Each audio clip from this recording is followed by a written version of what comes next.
Kikosis, como todos los fines de semana, como todas las semanas, de lunes a viernes, aquí en su canal Globovisión. Tengo el placer de tener a Jorge Botti con nosotros. Digo el placer porque lo he perseguido por todos lados. Jorge, ven, vamos a hablar.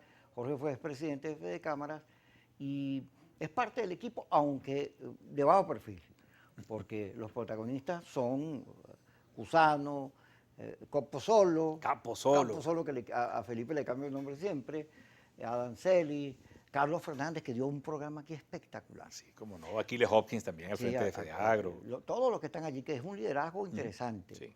Tan interesante que la convención anual de Fede Cámaras, cuyo tema es el país, es una cosa que yo me quito el sombrero.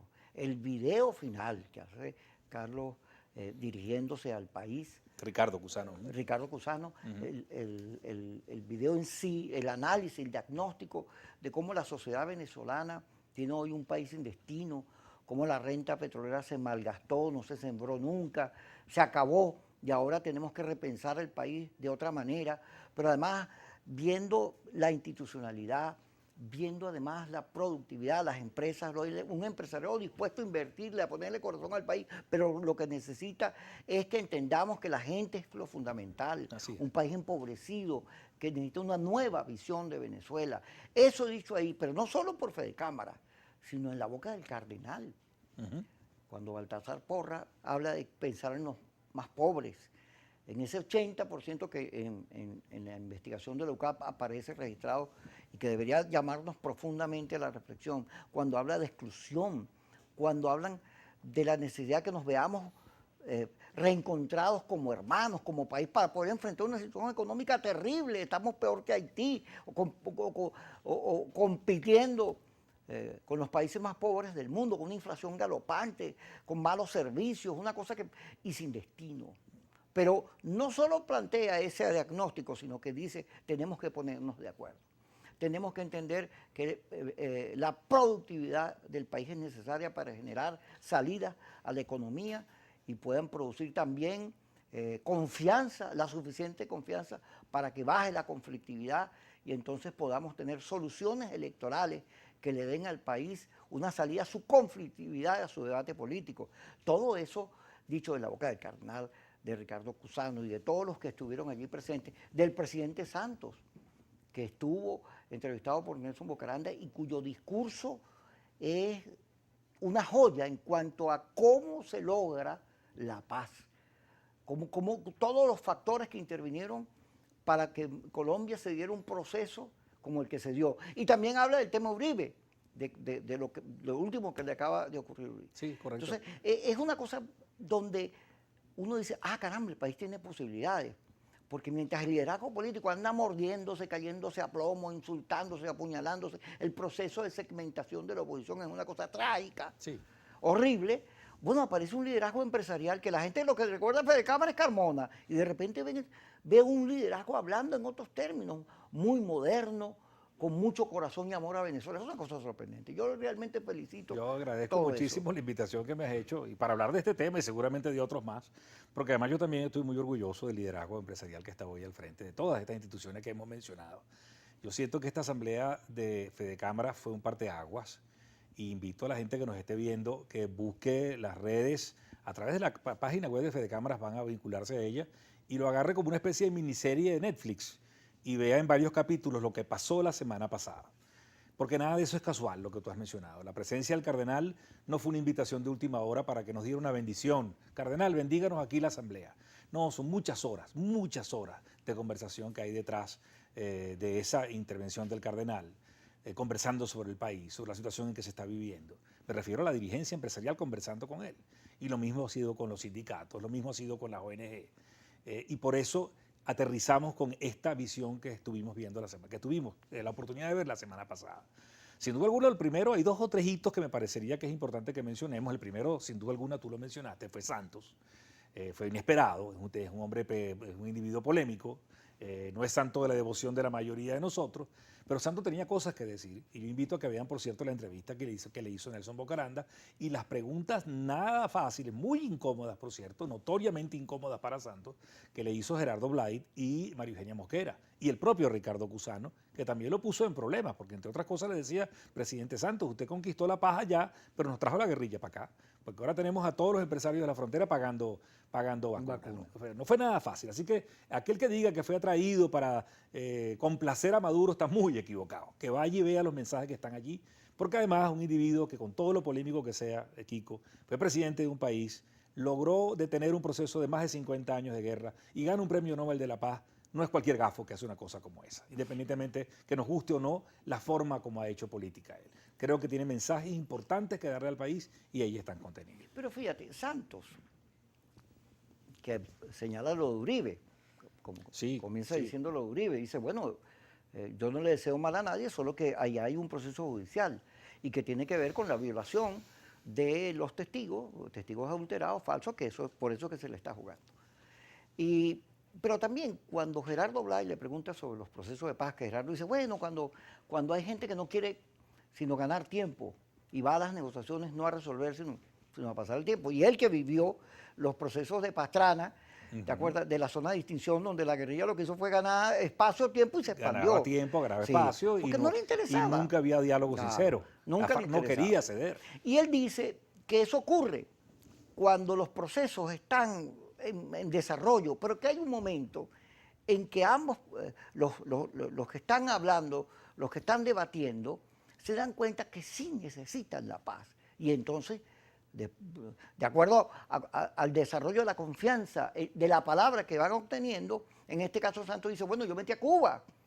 Entendí que Cuba era un papel importante y el gobierno de Chávez también lo jugó. Y entonces buscó que fuera un debate abierto, que generara expectativas y salidas, y al final se dio, sí, con toda la adversidad. Acuérdate que Uribe, en el acuerdo inicial, se impuso con el no y obligó a recambiar la cosa. De hecho, ¿no? que creo que es la primera vez que dice públicamente, al menos esto es lo que creo, le reconoce a Bocaranda que proponer el referéndum fue un error. Santos nunca había dicho eso públicamente, al menos no hasta que yo lo supiera.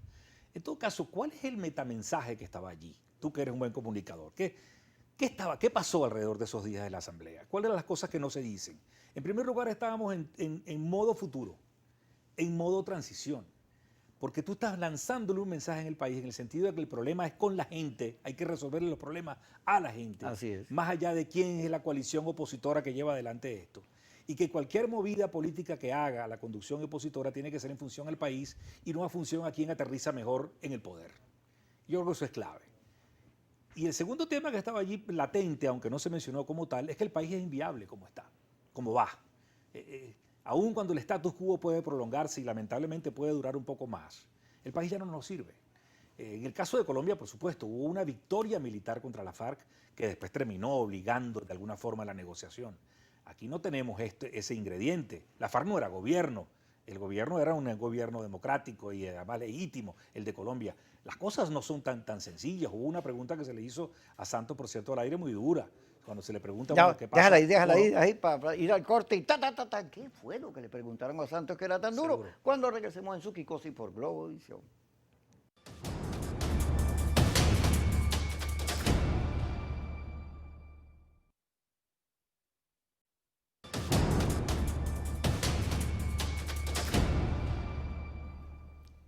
Seguimos con Jorge Botti, expresidente de Fede Cámaras, y además que no tiene nada que ver con Chris Botti, aunque le gusta su trompeta. Cuidado, que eso sonó a chinazo, ¿viste? Mira, ¿por qué hay tanto italiano en Fede Cámaras? Porque tú tienes apellido italiano, Capusolo, que yo siempre lo pelo, ¿lo dije bien? Capusolo. Capusolo. No le pegas nunca la pegas. Cusano. Todos son italianos. No, sí, te comentaba antes fuera de cámara que te decía que no es solamente en Fede Cámara. Yo que tuve más de 3 décadas recorriendo todo el país y todavía me encanta hacerlo, cuando se pueda volveré a hacerlo.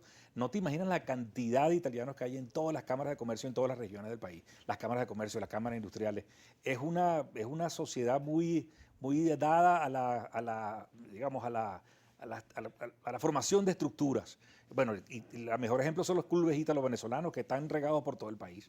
Bueno, hubo un momento, investigando eso, que el 10% de la población venezolana era italiana o eran hijos descendientes italianos. Sí, cómo no, impresionante. Bueno, junto con la comunidad portuguesa, la española y otras han hecho maravillas No, por este la país. contribución de los italianos, portugueses, españoles, Uf, a lo que somos como país, no a este decepcionado, sino a lo que es históricamente Venezuela. cómo no, cómo no. A veces se nos olvida que entre 1928 y 1978 vivimos 50 años de crecimiento económico permanente, con muy baja inflación, uno de los países más envidiados del planeta y, lo más importante, con mucha movilidad social. Así es. Logramos formar una gran enorme, educación. una gran educación y una Fíjate, gran clase media. El eh, país se empezó a echar a perder de los 80 para acá. Sí, cuando el Viernes Negro, ahí comenzó la crisis. Correcto. Yo pensé que la crisis que venía desde hace tiempo, que la crisis que nos venía era una crisis de crecimiento. Venezuela estaba obligado a expandir su democracia, a expandir su industria, a meterse en estos procesos de revolución, pero sin embargo metimos el retroceso. Kiko, es que si tú me preguntaras cuál es el fondo, se podría hablar mucho en una conferencia entera sobre el tema de el estatismo, el intervencionismo, el Estado paternalista. En el fondo, desde ese momento, básicamente, nosotros cercenamos la creatividad del venezolano y de los que aquí vivían en ese momento. Y yo creo que ese proceso histórico está llegando a su fin, por supuesto, atravesando el paroxismo del peor de todos los escenarios, que es este experimento del socialismo del siglo XXI que hemos vivido. Entonces, volviendo un poco al tema central, se dejaban en el aire un poco y le hicieron una pregunta incómoda, bastante incómoda, que vino del público, por cierto. Esta asamblea la vieron en total cerca de 16.000 personas a través de YouTube, de Facebook y de las plataformas de Zoom. Y la pueden seguir viendo, está allí. Les invito a que lo sigan haciendo. No, y después este programa va a llegar a millones. Le preguntan a Santo algo que además está siempre en el tema de discusión. Es un poco espinoso esto, ¿no? Voy a tratar de ver cómo lo fraseo. Que es que la gente dice, sí, todo eso es muy bonito, todos los expertos en transición, pero es que aquí es distinto. Aquí eso no funciona porque el gobierno es tal cosa, o porque con este régimen no se puede porque es de naturaleza, digamos que ya está buscado por la ley internacional. Y a eso se lo preguntaron a Mark Freeman y también se lo preguntaron a Santos. Y al final la respuesta, palabras más, palabras menos, es que al final siempre terminas en una transición, en una negociación. Independientemente que sean las rupturas por conceptos de guerra, que de eso sabe mucho John Magdaleno. Hay todo un estudio alrededor de esto. Entonces creo que es importante tener eso como telón de fondo. El tema, después de Santos, me pareció muy importante la presencia de Mark Freeman. Mark Freeman, además con un debate, seguido por un debate entre Colette Capriles y John Magdaleno, que también invito a ver. Fue para disfrutar realmente de altura cuál es el momento político que está viviendo el país. Permíteme una cosita sobre Mark Freeman. Seguro. Fíjate, uno de los ingredientes perturbadores de la crisis venezolana es que entró la geopolítica. Chinos, Sí, turcos, sí, rusos, sí. americanos. Cuando la investigación del senador americano la semana pasada, Murphy, que en la comisión tú le oyes el discurso. ¿Cómo no? Yo lo escuché. Que dice, oye, hemos metido la pata aquí, hemos metido la pata allá, todo esto, la autopista, el 23 de enero, esto ha sido una derrota total, un desbarajuste, cuestiona el liderazgo de Guaidó. Pero cuando tú oyes eso, de él diciendo, hemos hecho esto, dice, pero este es mi país, este es mi país. ¿Qué hacen los americanos decidiendo por nosotros si esto tenemos que decidirlo nosotros? Pero no solo los americanos, porque están los cubanos también, los rusos, los chinos. Los chinos, entonces, los rusos, los turcos. Sí, entonces han complicado la solución de Venezuela porque, bueno, ahora metieron sus problemas. La campaña americana pesa sobre lo que está ocurriendo claro que con nosotros. Claro que sí. De hecho, yo me atrevería a decir que aquí no hay ningún movimiento de importancia en el terreno de la política venezolana hasta que no se defina el 3 de noviembre la elección norteamericana. Es verdad. Y eso, por cierto, lo dice Freeman. Precisamente esa era la referencia que quería hacer. Por cierto, Mark Freeman lo puede buscar en las redes. Mark Freeman es no solamente un experto en transiciones, conoce a fondo desde hace muchísimos años el problema venezolano. Es el director y fundador de un instituto para las transiciones hacia la democracia en latinoamericano. Un hombre muy influyente en estos temas, que conoce estos asuntos. Y de las primeras cosas que él dice es que su experiencia es que los acuerdos tienen que nacer de la propia población. Independientemente de cuántos se hayan odiado, tiene que nacer de los factores internos. Y que se complican esas transiciones cuando inevitablemente, o a lo mejor sin habérselo propuesto, pasan a ser parte de un conflicto geopolítico internacional, que es exactamente lo que ha pasado en Venezuela y tú lo has relatado. Ahora, podemos sentarnos a llorar sobre eso y decir, bueno, entonces no hay nada que hacer, hay que esperar que Estados Unidos y China se pongan de acuerdo, o Rusia. No, yo creo que el liderazgo, Tiene que asumir su papel. tiene que asumir papel y tiene que hablar con sus aliados, y si hay que cambiar estrategias, se cambian, Ustedes pero han hablado conjuntamente con los americanos, Fede Cámara. Fede Cámara ha hablado con todo el mundo. Sí, con y ha todo el sido muy mundo. clara. A mí me gusta lo que sé que se ha hablado, ha sido muy clara, porque el tema país, la gente, Sí. ha sido el emblema Es del correcto, y discurso las soluciones a empresarial. los problemas, que me lleva, por cierto, al tercer punto que me pareció excelente en la Asamblea. Estuvo presente el tercer día, creo, también es bueno que lo vean, el presidente de la CAF, el presidente ejecutivo, Luis Carranza. Y un Te ofreció representante de todo allí. nos dijo además, por Sí. fin, que ya no es un cuento Que de la camino, platica estaba que ahí. está lista una Sí. cantidad de recursos para Ajá. ayudar a Venezuela. Pero tiene que haber consenso político. Tienen que para ponerse de eso suceda, acuerdo. ¿ok? Entonces, ¿cuáles son los mensajes que nos están dando allí? Que indistintamente de que pareciera que no hay salidas, tú tienes que pensar en la gente. Y que sí hay posibilidades, digamos, de sentarse a discutir cómo resolvemos los problemas de la gente. Y que pensar que ahorcando a la gente no es la forma de cómo vamos a solucionar este problema. No soy yo, son muchos analistas, lo ha dicho Luis Vicente León, lo ha dicho Asdrúbal Olivero. La economía y que la gente esté pelando no implica que empuje a un cambio político. Eso no es verdad. Eso no es verdad. Si no Haití, Entonces, Biafra, esos países el que hace años nosotros hubieran nos hecho enfrentemos, cambios Kiko, el que democráticos. nosotros nos enfrentemos, los empresarios me refiero, y los venezolanos, pero hablo como empresario, y lo converso con mis socios todos los días, en el que nos enfrentemos a un largo periodo sin saber cuándo termina, y ahí reside la incertidumbre de una economía enana, que hoy en día no es sino una quinta parte de lo que era hace 7, 8 años, y que se permanezca esa economía enana más pequeña que la de Panamá, o más que pequeña que la de Costa Rica, durante una década más, y seamos una economía de 30, 40 mil millones de dólares, cuando hace 8 años éramos una economía de 350 mil millones de dólares, eso puede permanecer en el tiempo. ¿Cómo no? Ese no es el camino. Es más, se puede poner peor. Claro, porque además, Boti, la situación de al Venezuela. contrario de lo que la gente piensa, y por cierto, el presidente Cusano lo deja perfectamente claro en su discurso, no queremos el modelo chino ni el modelo vietnamita, a eso no es la apuesta del sector privado, pero me temo que ese no es el camino que vamos a recorrer, sino el de Zimbabue, que es aún peor. Vamos a ir al corte y ya regresamos con Jorge Botti aquí en su programa Kikosis por Globovisión.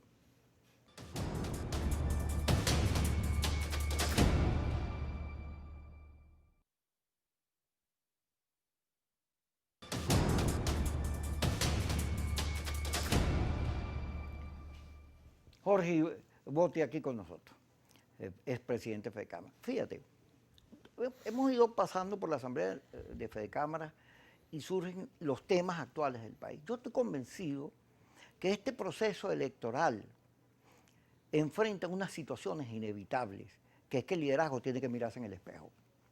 No, Sí. no puede ser que el sector oposición, en vez de preservar la unidad, consolidar la mayoría para avanzar, bueno, se haya dado a la tarea de no solo de acabar con la unidad, sino de segmentarse. Fíjate, en el acuerdo del G4 ahora aparecen 27 partidos, pero los que están dispuestos de elecciones, hay 85 inscritos que se declaran de oposición y hay 15 más que están haciendo cola para que les abran posibilidades de entrar con nuevos partidos. Entonces, vivimos un proceso en el cual ve lo que ocurrió con la Casa de Acción Democrática, con la sede, peleándose un partido que es fundamental para la reconstrucción del país. Pero así tú escuchas entonces un video donde atacan a Capriles, narran, y lo tienen en las redes por todos lados, narran los presos, la calle, la protesta, los más servicios, y Capriles es maluco. Y hay una declaración de Elsa Solórzano diciendo que vienen, vamos otra vez para la calle. Digo, a la calle otra vez con pandemias, y además tienes que debatir con la gente, porque la gente no quiere salir, está cansada de eso. Sí.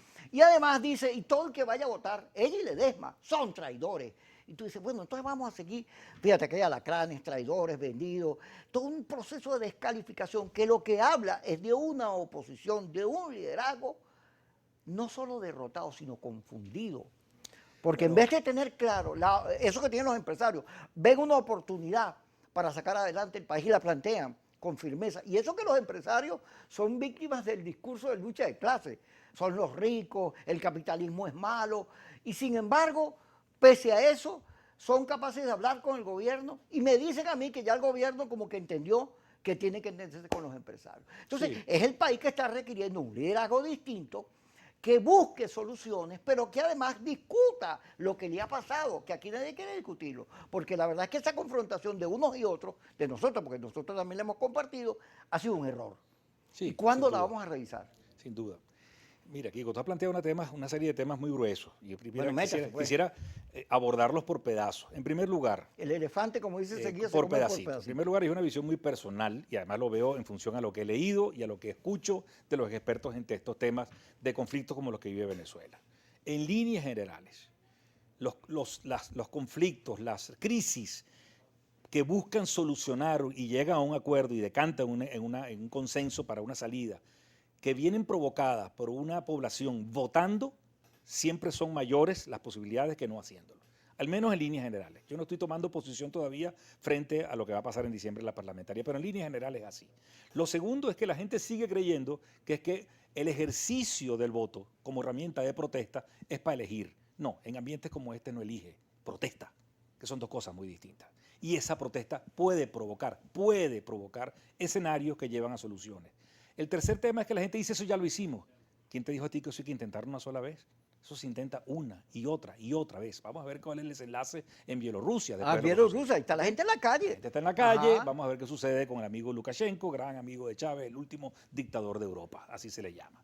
Entonces, pero indistintamente de eso y volviendo a la asamblea, que creo que fue estupendo, aparte de lo que dijo Mark Freeman, que ya hemos visto, Colette Capriles y John Magdaleno se meten de fondo en esta discusión. Y al final no llegan a ninguna conclusión. Porque dicen, si no hay una estrategia clara en utilizar el voto como protesta y a usarlo masivamente para provocar una crisis, o una estrategia clara haciendo lo contrario, al final no terminas haciendo nada. Y tengo que decir que al final no pareciera estar clara cuál de las estrategias está bien organizada todavía. Te decía anteriormente, lo hemos hablado en otras ocasiones, que creo que la decisión tiene que tomarse en función estratégica respondiendo a una y solo una pregunta central. ¿Qué decisión de hoy nos lleva a estar mejor preparados, más fortalecidos para seguir en esta lucha para la conquista de la democracia en enero del 2021? Si la respuesta a eso es ¿cómo quedo yo mejor posicionado para estar más cerca del poder? La respuesta nunca va a ser la correcta. Y yo siento que el país no va a definir esa discusión antes de la elección y vamos, a mi juicio, al peor del escenario.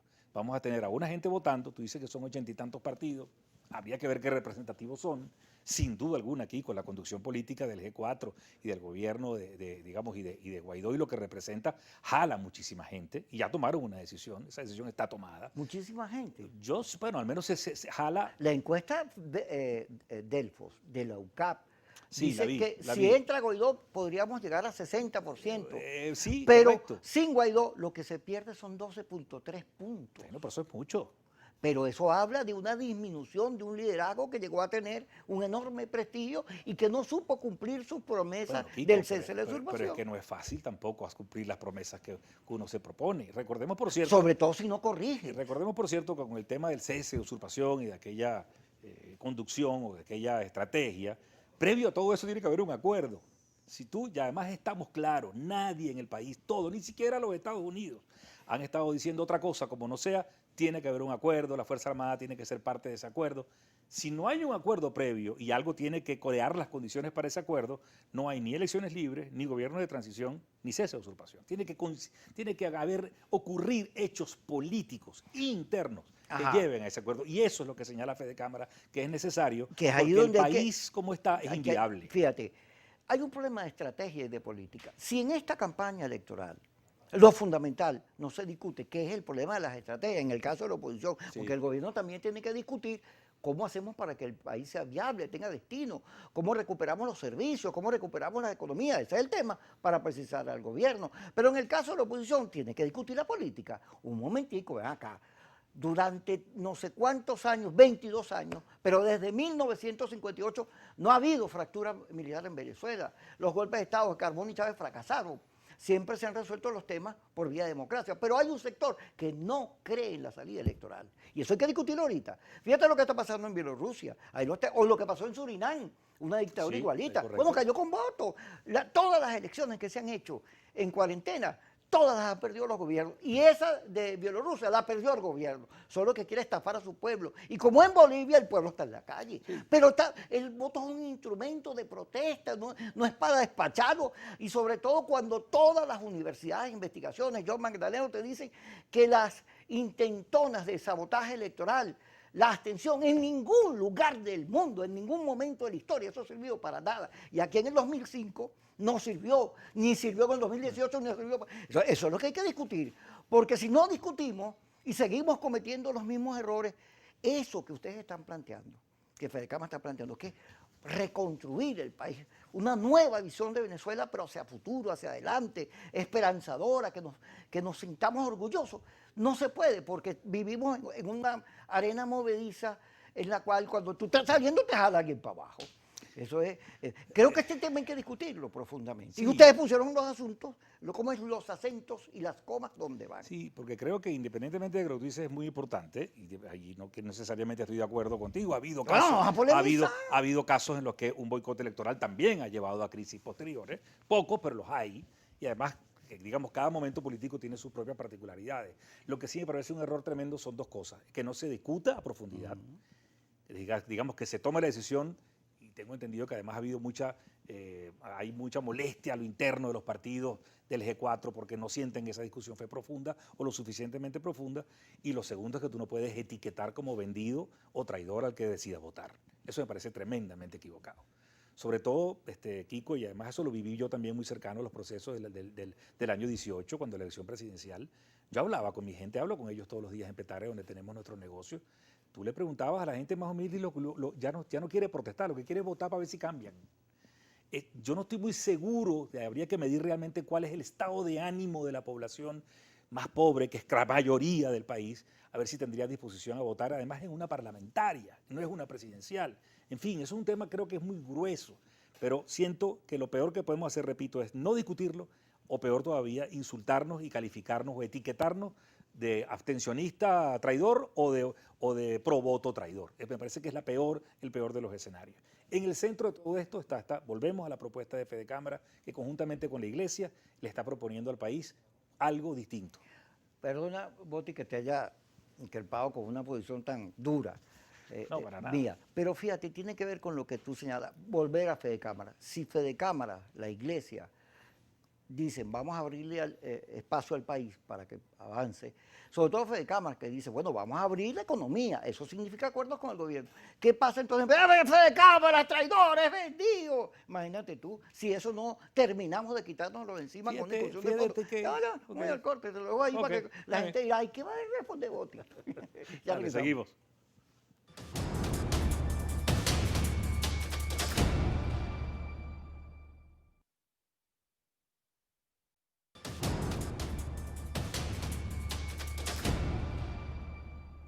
Seguimos con Jorge Boti. Boti, tú, discúlpame que te haya...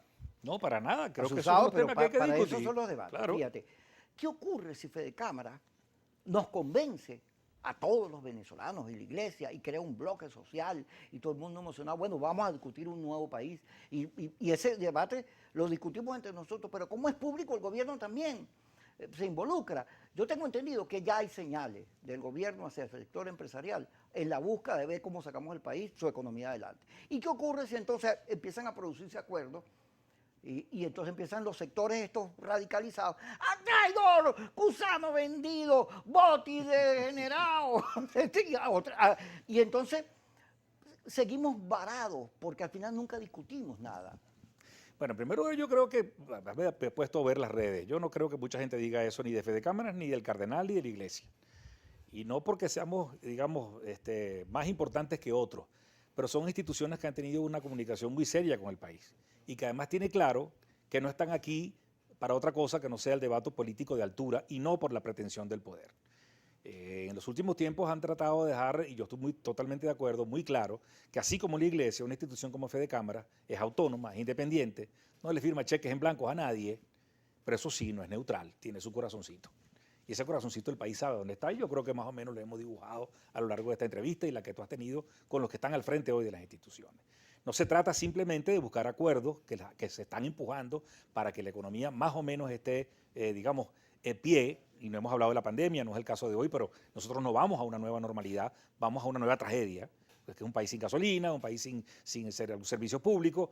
Vamos a aterrizar en un lado, en un terreno peor que el que teníamos antes de la pandemia.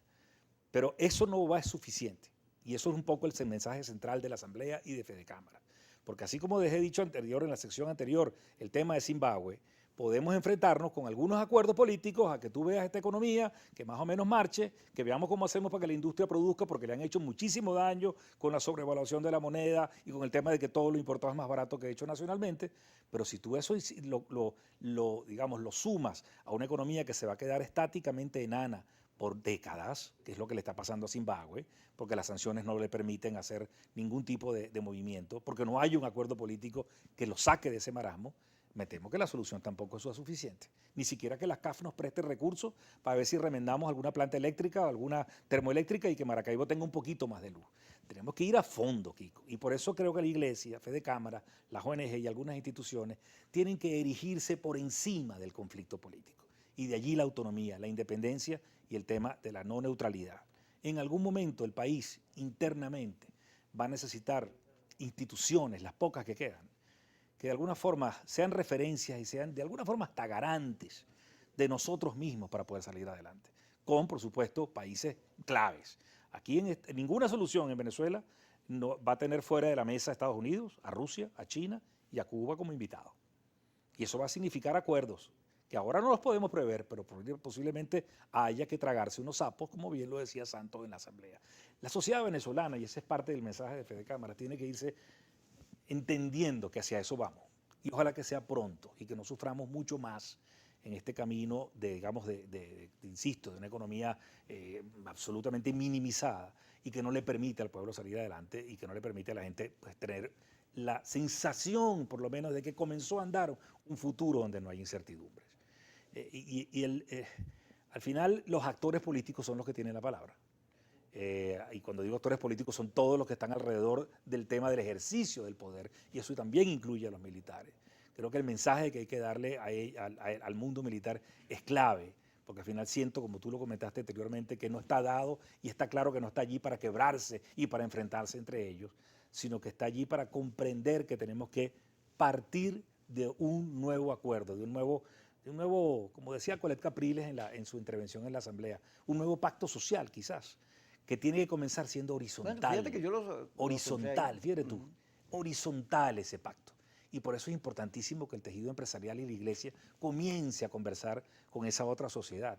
Los acuerdos verticales, que son al final los que hacen falta entre el poder para poder llegar a acuerdos, si no tienen como base ya un acuerdo horizontal entre la sociedad, entre los actores sociales, va a ser difícil que al final nos lleven a un camino mejor. Fíjate que en los países que entran en crisis, generalmente lo saca adelante quien tiene la visión clara de lo que hay que hacer. Sí, son estadistas. Sí, quien ve, fíjate que Mandela, cuando Sudáfrica estaba en una guerra, Sí. y Mandela dice, nosotros no podemos ganar una guerra, podemos ganar elecciones, Exactamente. dice él. Sí. Pero ¿cuál fue su argumento? La injusticia, el racismo, la intolerancia, su discurso moral se metió en sus adversarios y los convenció del cambio. Si nosotros en vez de amenazar a la Fuerza Armada le decimos que se preocupe por la gente, por el país, que necesitamos instituciones sólidas, que necesitamos democracia, si nosotros en vez de estar persiguiendo y diciéndole al adversario que lo vamos a aniquilar y el adversario que nos va a aniquilar decimos que podemos convivir juntos, tarde o temprano aquí va a haber cambio, porque va a haber respeto. Porque va a haber alternabilidad. Lo que pasa es que tenemos que salirnos de la confrontación, que ya, si bien es cierto, eso le dio el triunfo a Chávez, ya eso no sirve hoy. Sí. Y eso el gobierno tiene que entenderlo, es el principal factor que debe entender, que la peleadera no sirve para nada. La fragmentación, Kiko, de la sociedad está llevando a la desesperanza, donde cada quien resuelve su problema del día a día y más nada como puede. Y hay que salir de ese marasmo lo más rápido posible. Y para eso hace falta voces inspiradoras, digamos, que tengan visión de ese futuro que tú acabas de decir. Yo siento, por ejemplo, que con el tema, cuando irrumpió el tema de la pandemia en marzo, la movida más importante era conectarse con la gente y no decir, como pensaron algunos, esta pandemia se lleva por delante el poder, cosa que además era falsa. Partir de premisas falsas, Kiko, es lo más peligroso y tú lo sabes, Alex, cuando uno quiere diseñar una estrategia, de todo tipo, así sea en su casa, en la empresa y mucho más en la política. Si uno parte de una premisa falsa, todo lo demás se va a caer tarde o temprano. Y aquí creo que en más de una ocasión nos hemos creído el cuento de que si el señor norteamericano amenaza, ya todo se acabó, que si viene una crisis económica, ya todo se acabó. Y esas son premisas falsas. Siento que tenemos el reto, los venezolanos, el liderazgo institucional, el liderazgo político, de erigirse por encima de esta diatriba y ganarse de nuevo el corazón de la gente. Kiko, está abierto. Venezuela te necesita ser enamorada otra vez. Así es, estamos de acuerdo. Tú tienes que enamorar a este país. Volver otra a vez. ser, creer que este país Conectarte es bello, con bonito, él que tiene un y futuro utilizar bonito. esa fuerza justamente para provocar un nuevo acuerdo. A veces puede sonar romántico, pero es que esa es la esencia de la política. Ya está claro para todo el mundo, inclusive los actores más duros como Estados Unidos, han dicho aquí no hay salida suma cero, señores. Tienen que llegar a un acuerdo. Pero pareciera que la gente lo lee, lo escucha, pero no ejecuta. Y ni siquiera hacemos la primera acción para hablar con el otro, a todo nivel, inclusive a nivel horizontal. Yo le he dicho mucho a mis amigos que tengo montones en las cámaras de comercio en todo el país, lo primero que usted tiene que hacer es ir a hablar qué pasa con la dirección militar en su zona, converse con él, hable con la gobernadora, con el alcalde, no importa qué color sea, conversen entre ustedes sobre lo que puede ser un nuevo país, porque parte de lo que hoy es estructura de poder va a ser parte de ese nuevo país, inevitablemente, nos guste o no. Y si eso no funciona, no vamos a salir para adelante. Me encantó todo lo que dijiste. Vamos a ir al corte, pero te quedó bien. Ya regresamos.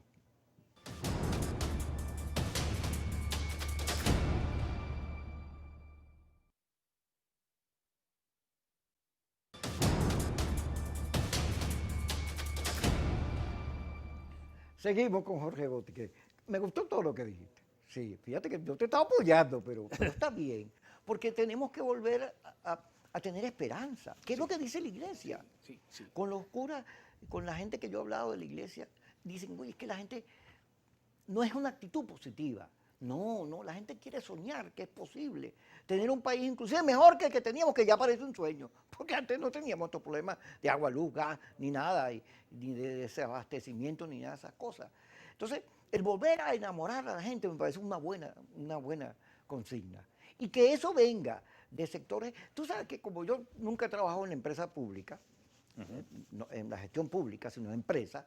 En las empresas hay una cosa que llama la eficacia, que Cusano la nombra en su discurso. Hace falta eficacia en la gestión pública. Sí.